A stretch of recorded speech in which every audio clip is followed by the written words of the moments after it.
Comment ça va, Chantal Goya? Eh ben, je vais bien. C'est joli ce qu'on vient d'entendre. Ça vous plaît? Beaucoup. L'arrangement, c'est qui? Kim Chapiron, Pink Noise, c'est très avec très Marco. joli, c'est très aéré, c'est très beau. Ça leur fait du plaira. bien. Et la chanteuse Mylan, qui est sur ce morceau, nous rejoindra dans un instant parce qu'elle a écrit un livre pour enfants.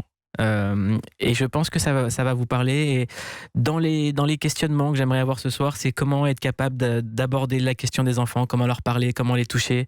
Et quelque chose aussi de très simple qui tient à votre talent à vous et à Jean-Jacques Debout, c'est qu'on ne ment pas aux enfants, tout simplement. Ah non, jamais. Les enfants savent toujours. Ils savent tout. C'est les plus grands poètes qui existent. La poésie, c'est quelque chose qui vous a toujours habité, Chantal Goya. Oui, c'est vrai que tout ce que j'essaye de faire, de donner, ce sont des belles choses, mais il y a surtout un grand poète derrière moi qui est Jean-Jacques Debout, qui écrit mes chansons, et à chaque fois qu'on les écoute, qu'on entend les paroles, je dis c'est des jolis textes, c'est important pour les enfants et pour les familles. Jean-Jacques Debout, poète et génie, dont on passera quelques morceaux tout à l'heure. Elle tient à quoi votre relation artistique ? Elle tient à ce que déjà j'ai compris qu'il y avait un public magnifique, que j'ai connu petit.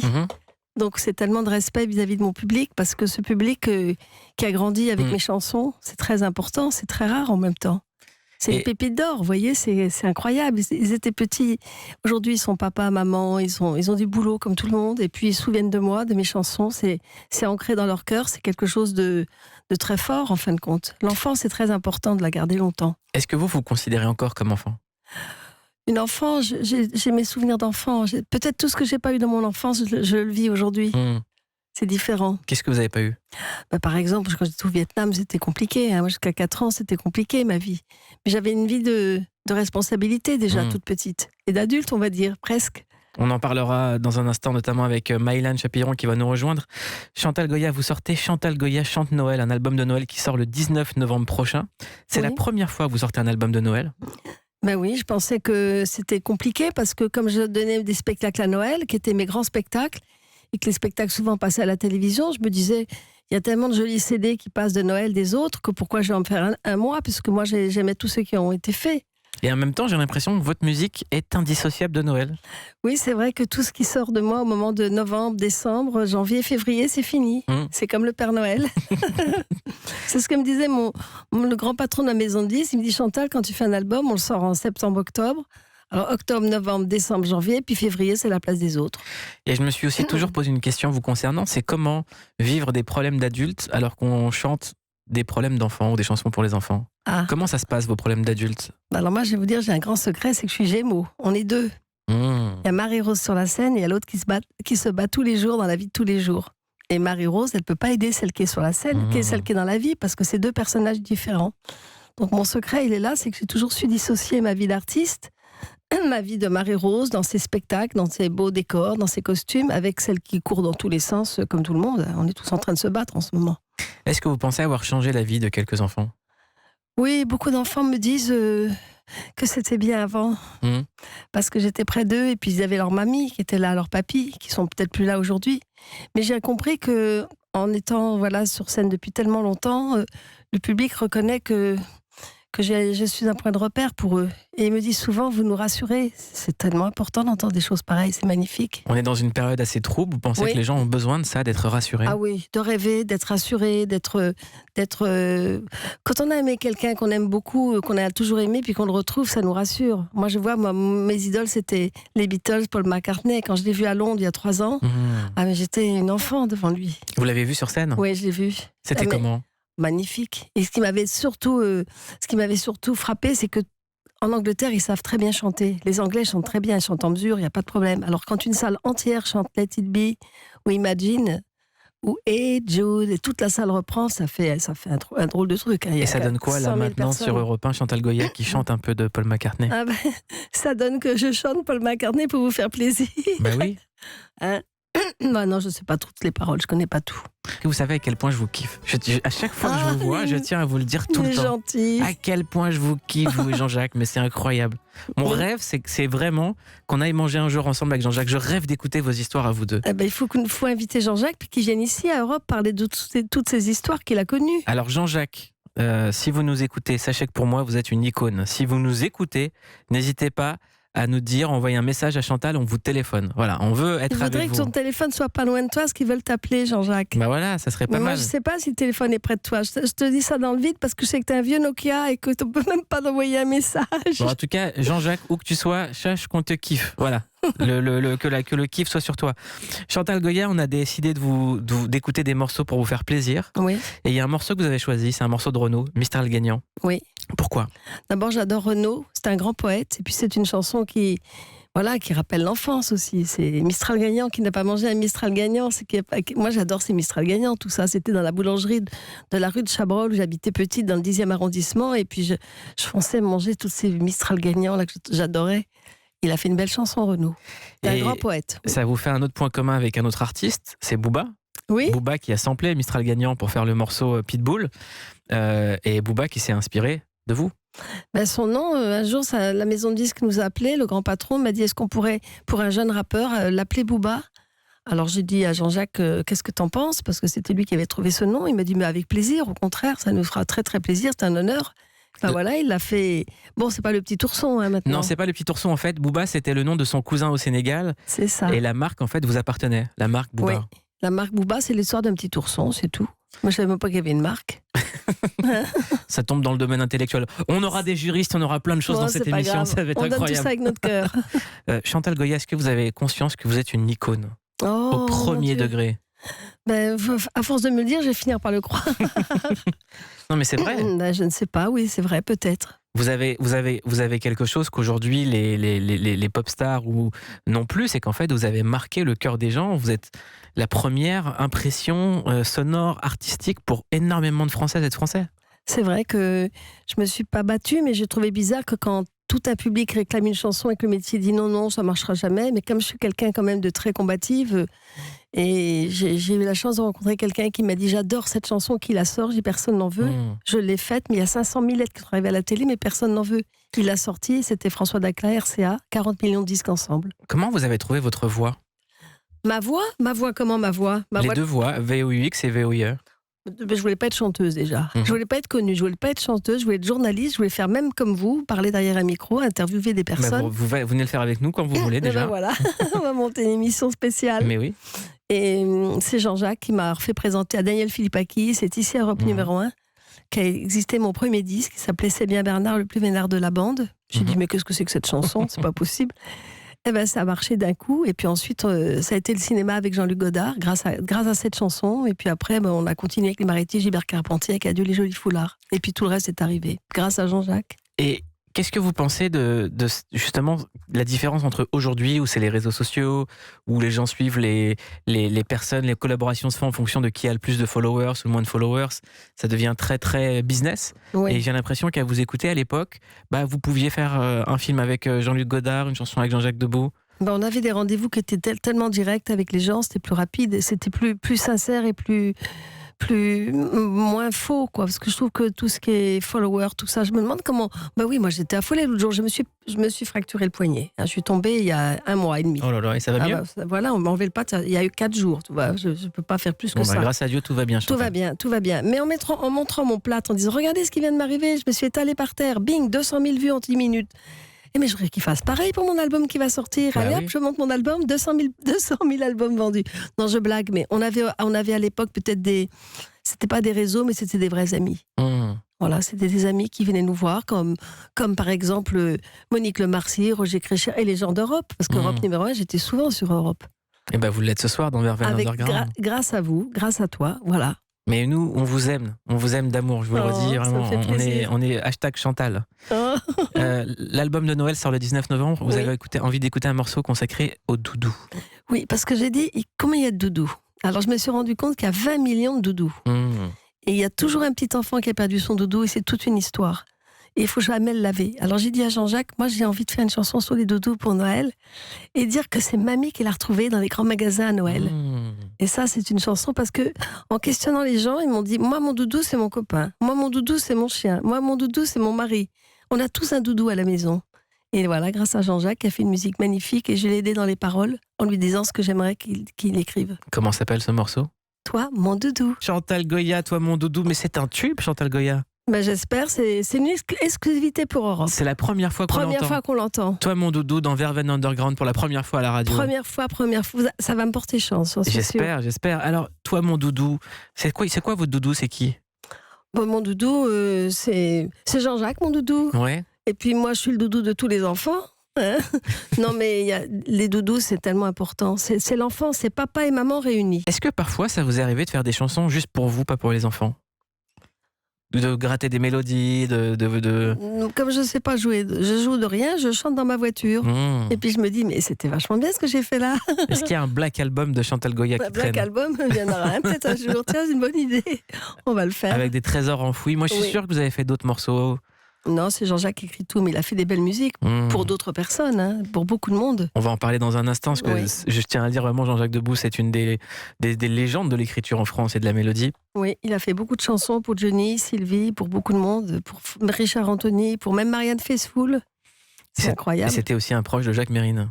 Oui, il était à l'école avec lui, en plus. Ils servaient la messe ensemble, il faut le faire. Hein, c'est pas mal. À Juilly. Ah oui, ils se sont connus. Ils racontent plein de choses sur lui parce qu'ils sont vraiment connus enfants. Et moi, je rêve d'avoir Jean-Jacques souvent dans cette émission pour qu'il vienne nous raconter des histoires. Je pourrais l'écouter des heures. Il faut que vous l'appeliez. Je vous donnais tout à l'heure son téléphone. Vous l'appelez. On va essayer. On va essayer de mettre ça en place. On va essayer. Donc là, je vous le dis, vous sortez un album de Noël. Les albums de Noël, c'est une tradition dans la musique, surtout dans la musique américaine. Oui. Oui, il y a des belles chansons dans la musique américaine. Des chansons magnifiques. On va en écouter une tout à l'heure dans un instant. Mais vous avez, avant ça, choisi d'écouter Florent Pagny avec Savoir aimer. Pour vous, c'est quoi savoir aimer? Sans parler des impôts, hein, bien sûr. Oh non, mais c'est pas ça, c'est savoir aimer. D'abord, Florent, je connaissais bien. Je connaissais que c'était dans des moments difficiles où ça marchait moins bien. Et puis, en rigolant, il chantait avec une voix d'opéra. Je lui dis, mais dis donc, t'as vu la voix que tu as? Mais pourquoi tu chantes pas comme ça? Ah, tu crois? Mais je dis, mais tu te rends pas compte la voix que tu as? Tu pourras faire des duos avec les plus grands de tous les Pavarotti, avec tous les plus grands. Personne peut faire ça dans la variété. Et ça donnait Caruso. Caruso, oui, et puis c'est quelqu'un d'extrêmement gentil, j'aime beaucoup Florent Pagny. Et qui est autodidacte en plus. Complètement, alors ça j'adore. Qui a tout appris, qui est monté à Paris, qui chantait au hall, dans la rue. Oui, autodidacte complètement. Et ça j'aime bien parce que c'est quelqu'un qui a du goût en même temps dans ce qu'il fait, et ça c'est formidable. Et Chantal Goya, aujourd'hui, qu'est-ce qui vous fait vibrer dans la nouvelle génération? Il y a pas mal de chanteuses qui sont très bien. Il y a des personnes... je ne les connais pas toutes, mais quand j'entends une chanson, là, ce que je viens d'entendre tout à l'heure, je trouve ça très joli. Pink Noise. Je suis très contente de la rencontrer. On vous présentera Maïlan dans un instant, voilà, effectivement. Avec plaisir. Il est 20h53, Savoir aimer. Ça fait combien de temps que vous êtes en couple? On se connaît depuis 1964-65. Ouais. C'est-à-dire que en sortant du lycée, j'ai connu Jean-Jacques. Voilà. Donc Jean-Jacques Debout et vous êtes ensemble depuis maintenant, ça fait combien de temps? Mais on ne sait plus compter, on oublie tous nos anniversaires de mariage, c'est quand même dingue. On compte plus. Ah non, c'est que des chiffres, ça m'intéresse pas de compter. Comment on fait pour rester ensemble tout ce temps? C'est quoi le secret? Voilà la grande question. Hein. Moi je veux savoir. Oui, parce que vous êtes jeune, et puis comment ça va? Moi déjà, je suis quelqu'un de très patiente, et puis je suis comment dire... comment on peut expliquer? Je comprends très bien les personnes qui ont besoin d'être tranquilles. Si je commence à être derrière lui, à dire où tu vas, qu'est-ce que tu fais, alors là c'est fini. Mais et puis Jean-Jacques, c'est un vrai poète. Il vit beaucoup la nuit. Il aime écrire la nuit. Il compose la nuit. Il est dans son univers. Et moi, la nuit, c'est pour dormir. Moi, je dors très bien la nuit. Est-ce que savoir aimer, c'est savoir pardonner aussi? Évidemment, il faut pardonner. Ouais. C'est important. Vous avez dû pardonner beaucoup? Non, parce que Jean-Jacques, c'est pas quelqu'un qui est compliqué et qui fait des conneries, hein, pas du tout. C'est quoi les conneries? Les conneries, c'est que tout d'un coup, on apprend des choses qui sont ridicules, que j'écoute même pas moi-même, parce que moi, j'ai vraiment des cancans. Je suis pas cancanière, moi, je suis pas du tout... Non, moi, je suis quelqu'un de très simple, pas compliqué, et en même temps... Je vois le positif partout. C'est important, hein, aussi. Et ça vous arrive des fois de l'appeler pour lui dire juste je t'appelais pour te dire que je t'aime et puis c'est tout? Je n'ai même pas besoin de l'appeler, il le sait. Et moi je le sais. C'est qu'on a ce qui est le plus important, c'est invisible. C'est comme dans Le Petit Prince, l'invisible est essentiel pour les yeux. Chantal Goya, bientôt les Zéniths? Ah oui, attention, parce que maintenant je reprends toutes les tournées qui avaient été arrêtées depuis un an et demi. Après, on arrête Sous les qui volent, on prépare le mystérieux voyage de Marie-Rose pour 2023, 24 et 25. Moi, je vois loin. Hein. Vous vous rendez compte, tous ces zéniths que vous remplissez? Oui, il y a du monde, mais il faut quand même leur dire qu'il y a de la place, qu'il faut qu'ils viennent, hein, parce que c'est le grand retour, et puis après, je ne le rejouerai plus, mais ce sont des spectacles que j'ai tellement aimés, et puis en même temps, ça rappelle tellement de souvenirs. Quand j'arrive, c'est pas compliqué, je crie « Où sont les petits d'hier ?» Il y a une marée humaine qui hurle, ce sont les adultes. Vous avez conscience que c'est patrimonial tout ça?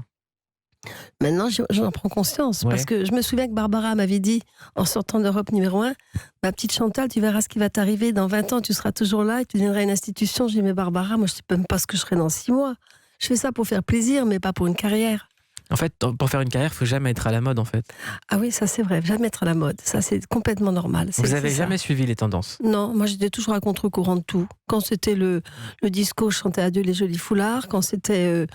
Non, j'étais toujours à contre-courant. Du reste, j'ai l'impression que je fais partie plus du public que du métier, moi. C'est vrai? Ah oui, je fais partie du public. Le public, je suis un membre de la famille. C'est quoi la différence entre le point de vue du public et celui du métier? Le métier se trompe des fois beaucoup. C'est le public qui a raison. Pour moi, c'est le public qui a raison. Quand quelque chose doit marcher, même si on l'aime, on l'aime pas, c'est le public qui a eu raison. Ça marche, et c'est le public qui a raison. Est-ce qu'on se souvient des gens qui vous ont dit ça marchera jamais, plus que de ceux qui vous ont dit ça va marcher? Oh ben oui, on a eu un paquet. Hein. Ouais. Oui, mais oui, surtout mes débuts.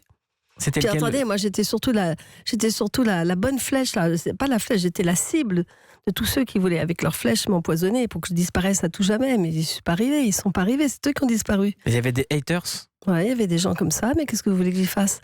Moi, je me penche sur le côté et pof, la flèche, elle part de l'autre côté. C'est pas grave. Personne n'a eu Chantal Goya? Non, ils peuvent pas. Moi, j'ai fait un documentaire sur moi. Enfin, des amis, une fille formidable a fait un documentaire. Elle disait que j'étais comme invincible, j'étais quelqu'un de très fort. Mais ça vient de mes origines. Ça vient de mon passé de petite fille au Vietnam. On va en parler dans un instant du Vietnam avec Mylan qui nous rejoint. Que des hits de la part de Chantal Goya. Parce que c'est vrai qu'aujourd'hui, les artistes qui font des platines, c'est les rappeurs, mais vous avez plus de platines que tous les rappeurs, en fait. Oui, j'en ai beaucoup. Je crois que j'ai fait plus de 40 millions de disques. Et c'est ce qui était... Mais vous savez, à l'époque, quand on faisait, mettons, Daniel Gilbert, on disait « Oh, Daniel Gilbert, gna gna. » En attendant, quand on faisait une émission avec elle, on vendait 20 000 disques par jour le lendemain. Wow. Guy Lux aussi, des 20 000 disques par jour. Et nous, on était invités. Alors, les premiers à l'époque, c'était Michel Fugain, Souchon, Woolsey... Et moi. Et tous les quatre, on allait voir le patron qui nous disait qu'est-ce qu'on peut faire aujourd'hui? Mettez vos tennis, on va aller, c'est la veille de Noël, on va amener du champagne à tous ceux qui fabriquent les disques pour vous et qui ont le mérite. On prenait nos tennis, on prenait nos blousons, on allait emballer les CD, on leur donnait le champagne. Aujourd'hui, quand je demande ça, on me dit mais t'es complètement cinglé, tout passe par des plateformes, c'est fini. C'est dommage, il n'y a plus de contact. Vous streamez un peu? Pas du tout. Oui, je stream tout. Je vous dis, je monte mon plâtre en disant voilà, je suis tombée il y a 3 jours, mais ils sont fous. 200 000 vues en 3 minutes, ça veut rien dire, ça. Ben si, il paraît que ça existe. En tout cas, moi, je vous envoie de l'amour et je suis content que ça aille mieux. C'est gentil. Oui, ça va beaucoup mieux. Je suis rassurée parce que j'ai vu ce matin mon médecin qui m'a dit mais tout va bien, ne vous inquiétez pas, ne mettez plus d'attelle, continuez, allez bouger le bras. Mais elle vient d'où cette énergie sans... Mais je vous dis qu'elle vient de loin, elle vient de très loin. Ouais. Maman est née en Martinique et mon grand-père est parti au Vietnam pour installer, c'est un grand savant, c'est un élève de Pierre et Marie Curie, et il a installé tous les centres anti-cancérologie à Phnom Penh. Donc moi je suis née au Vietnam par mes parents. Mon papa venait de France, elle venait des Vosges, de Remiremont, et maman, sa famille vient de Tarbes. On a des caractères bien trempés dans la famille. On ne peut pas failloter avec nous, c'est pas possible. Vous avez fait un morceau en hommage à vos origines? Oui, Indochine, la terre où je suis née. Quand vous entendez ce morceau, vous avez les larmes aux yeux, vous êtes touché? C'est toute ma petite enfance, c'est parce que, vous savez, Jean-Jacques me connaît tellement, c'est lui qui a tout inventé en moi. Et moi, je n'étais pas faite pour chanter au départ, je ne savais pas que j'avais tout ça en moi, en tout cas. Et lui, c'est quelqu'un qui voit à l'intérieur des gens, et il m'avait dit... Tu es né en Indochine, avec d'écrire de belles chansons, mais tout ce qui t'arrive et tout ce que tu représentes, ça vient de très loin, ça vient de là-bas. Un jour, des bonnes fées se sont penchées sur ton berceau et ont fait Chantal Goya. Voilà, c'est arrivé comme ça. Et pourtant, j'ai vécu là-bas des moments très difficiles parce que c'était le début de la guerre avec le Viet Cong, le Viet Minh. Ils voulaient tuer mon père, je voulais pas qu'ils tuent mon père. Et je me positionnais entre maman et toute l'armée. Et j'étais pas du tout sauvage, j'avais pas peur. J'étais quelqu'un de très combative et quand maman m'a caché un jour en me disant surtout ne sors pas de la chambre parce que l'armée va passer, on a dit qu'on n'était pas là, les Vietnamiens nous ont toujours adorés, ont toujours été près de nous. Évidemment, moi j'étais ouvrir la porte de la maison et toute l'armée était devant la maison et dans une plantation de caoutchouc, il n'y a personne, vous savez, on était isolés. Et là, j'aurais demandé d'attacher mon lacet de chaussures, ils l'ont attaché et puis ils sont partis. Chantal Goya, tout à l'heure, on parlait du côté patrimonial de votre œuvre, de tout ce que vous avez fait. Et vous me dites que vous n'avez pas de décoration, pas de Légion d'honneur. Vous n'êtes pas chevalière des arts et des lettres? Non, moi j'ai eu une décoration par la poste un jour, que je l'ai perdue entre-temps. Mais ma plus belle décoration, c'est le public qui m'aime, c'est tout. J'ai eu la chance d'aller chanter au Liban, j'en parlais de Beyrouth, je pense souvent à eux, de tout ce qui leur est arrivé. Je suis allée là-bas en 91, et j'y suis allée tous les ans.